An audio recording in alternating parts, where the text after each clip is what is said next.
Welcome back. ఏపీలో ఎన్నికల నగారా మోగలేదు. కానీ అప్పుడే ఆంధ్రప్రదేశ్ రాష్ట్ర రాజకీయం మాత్రం రసకందాయంలో పడింది. బెజవాడ రాజకీయం మాత్రం మరింత వేడెక్కింది. కేసినేని బ్రదర్స్ సై అంటే సై అంటున్నారు. టీడీపీ నుంచి వైసీపీకి జంప్ అయిన సిట్టింగ్ ఎంపీ కేసినేని నానికి అధికార పార్టీ టికెట్ ప్రకటించింది. మరోవైపు కేసినేని చిన్నినే టీడీపీ అభ్యర్థిగా ప్రకటిస్తుందని భావించినప్పటికీ ఈ విషయంలో ఇంకా ఎలాంటి స్పష్టత రాలేదు. అయినప్పటికీ బెజవాడ రాజకీయం మొత్తం కేసినేని బ్రదర్స్ చుట్టూనే తిరుగుతోంది. వైసీపీలో చేరిన కేసినేని నాని అనుకున్నది సాధించారు. మూడో విడతలోనే ఆయనకు టికెట్ ఖరారైంది. కానీ టీడీపీలో మాత్రం విజయవాడ ఎంపీ టికెట్ ఇంకా ఎవరికి కన్ఫర్మ్ కాలేదు. కేసినేని చిన్నికే టికెట్ ఇస్తారని చెప్పుకుంటున్నప్పటికీ ఇతరుల పేర్లు కూడా తెరపైకి వస్తున్నాయి. తాజాగా నారా భువనేశ్వరి పేరు కూడా వినిపించింది. భువనేశ్వరిని విజయవాడ ఎంపీగా బరిలోకి దింపాలని టీడీపీ పోలిట్ బ్యూరో సమావేశంలో నిర్ణయం తీసుకున్నట్లు ప్రచారం జరిగింది. కానీ దీనిపై ఎలాంటి అధికారిక ప్రకటన రాలేదు.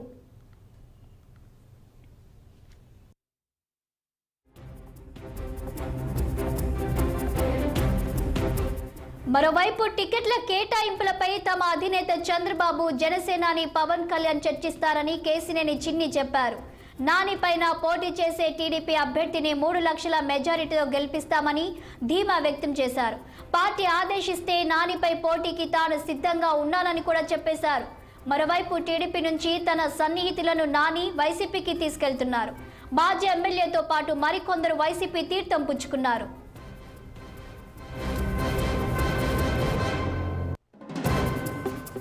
రెండు 2014-2019 లోక్సభ ఎన్నికల్లో కేసినేని నాని టీడీపీ నుంచి గెలుపొందారు. 3 ఏళ్లుగా కేసినేని చిన్ని ట్రస్ట్ ద్వారా రాజకీయ కార్యక్రమాలు చేపట్టారు. ఎంపీ టికెట్ కోసమే ఆయన ప్రయత్నాలు మొదలుపెట్టినట్లు ప్రచారం జరిగింది. ఈ క్రమంలో కేసినేని బ్రదర్స్ మధ్య కోల్డ్ వార్ మొదలైంది. అది కాస్త ముదిరి చివరకు పోలీస్ కేసులు పెట్టుకునే వరకు వెళ్ళింది. అటు చిన్ని టీడీపీ అధినేత చంద్రబాబుకు దగ్గరవుతున్న సమయంలోనే నాని పార్టీకి దూరంగా జరుగుతూ వస్తున్నారు. నెల ముందు వరకు కూడా టీడీపీ నుంచే పోటీ చేస్తానని చెప్పిన నాని ఒక్కసారిగా పార్టీకి రాజీనామా చేసి వైసీపీలో చేరిపోయారు. అంతేకాకుండా చంద్రబాబు, లోకేష్ పై విమర్శలు చేస్తూ ఎన్టీఆర్ జిల్లాలో టీడీపీ 60% ఖాళీ అవుతుందన్నారు. అటు నాని వ్యాఖ్యలకు టీడీపీ నేతలు కూడా గట్టి కౌంటర్ ఇచ్చారు. విజయవాడ పార్లమెంటు సెగ్మెంట్లో కేసినేని నానిని ఓడించి మరోసారి పార్టీ బలాన్ని నిరూపించుకోవాలని టీడీపీ భావిస్తోంది.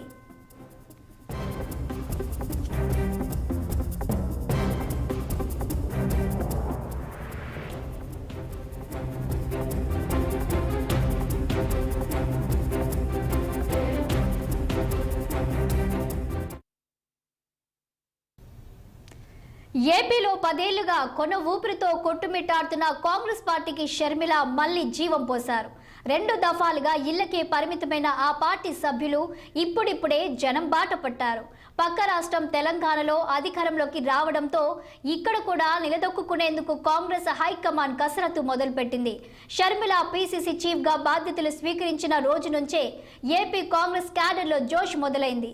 ఏపీలో జగన్ పార్టీకి చెక్ పెట్టేందుకు అధిష్టానం అన్ని వైపుల నుంచి ప్రయత్నాలు చేపట్టింది. రాష్ట్ర విభజన చేశారన్న కారణంతో గత 2 దఫాలుగా 10 ఏళ్ల నుంచి కాంగ్రెస్ పార్టీ వైపు ప్రజలు చూడలేదు. దశాబ్ద కాలం నుంచి ఏపీ అసెంబ్లీలో కాంగ్రెస్ సభ్యులకు అవకాశం దొరకలేదు.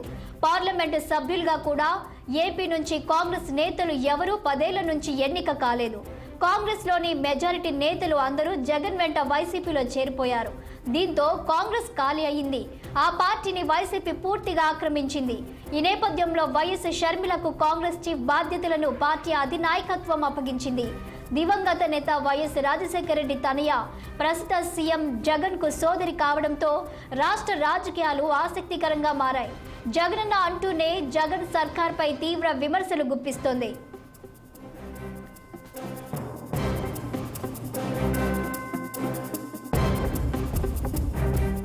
ఆంధ్రప్రదేశ్లో కాంగ్రెస్ పార్టీ బలోపేతమే లక్ష్యంగా షర్మిల అడుగులేస్తున్నారు. ప్రధానంగా తన తండ్రి వైఎస్ఆర్ సమకాలీకులపై దృష్టి సారించారు. తండ్రి సన్నిహితుల సూచనలు, సలహాలతో వ్యూహాత్మకంగా వ్యవహరిస్తున్నారు. వ్యక్తిగత రాజకీయ ప్రయోజనాల దృష్ట్యా తన వ్యూహాలకు పదును పెడుతూ సొంత జిల్లా కడప నుంచే పావులు కదుపుతున్నారు. గత కొద్ది రోజులుగా వైఎస్ షర్మిల పర్యటనకు పెద్ద ఎత్తున ప్రజలు వస్తున్నారు. ఆమె రాజన్న రచ్చబండ కార్యక్రమానికి కూడా అధిక సంఖ్యలోనే హాజరవుతుండటంతో కొత్త కాంగ్రెస్ నాయకులు కూడా పార్టీకి దగ్గరవుతున్నారు. పోటీ చేస్తామంటూ అధిక సంఖ్యలో దరఖాస్తులు రావడంతో కాంగ్రెస్ నేతల్లో తెలియని ఉత్సాహం వచ్చేసింది.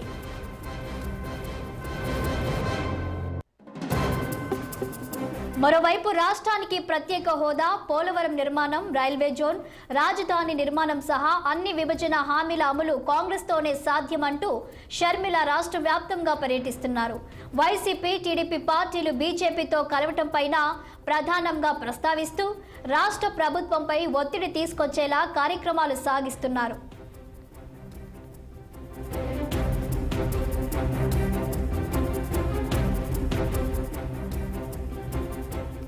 ఆంధ్రప్రదేశ్లో 2 జాతీయ పార్టీలకు అవకాశం ఉండదన్నది వాస్తవం. ఏపీలో వైసీపీ, టీడీపీలు మాత్రమే బలంగా ఉన్నాయి.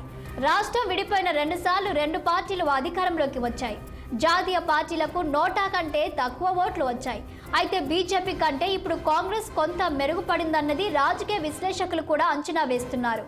గ్రామీణ ప్రాంతాల్లో కాంగ్రెస్ పార్టీకి అనుకూలంగా కొందరు షర్మిల సభలకు వస్తుండటం ఇందుకు ఉదాహరణగా చెప్పుకుంటున్నారు.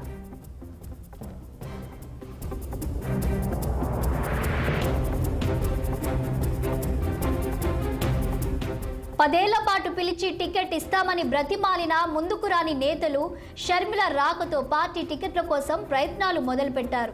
వైసీపీలో టికెట్లు రాని వారు సీఎం జగన్పై గుర్రుగా ఉన్నా టీడీపీలోకి వెళ్లలేని వారు కాంగ్రెస్ ప్రత్యామ్నాయ పార్టీగా దొరికింది. అలాంటి అసంతృప్తి నేతలంతా ఇప్పుడు కాంగ్రెస్ నేతలతో టచ్లోకి వెళ్తున్నారు. ఇటీవల వచ్చే ఎన్నికల్లో పోటీ చేసేందుకు కాంగ్రెస్ దరఖాస్తులను కోరింది. దీనికి మంచి స్పందన లభించింది. భారీగా దరఖాస్తులు రావడంతో కాంగ్రెస్ నేతల్లో విశ్వాసం పెరిగింది.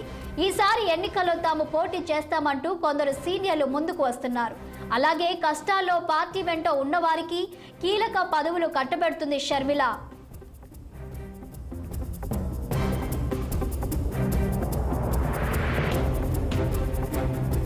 మరి షర్మిల రాకతో వచ్చే ఎన్నికల్లో ఓటింగ్ శాతం ఏ మేరకు పెరుగుతుందో వేచి చూడాల్సి ఉంది.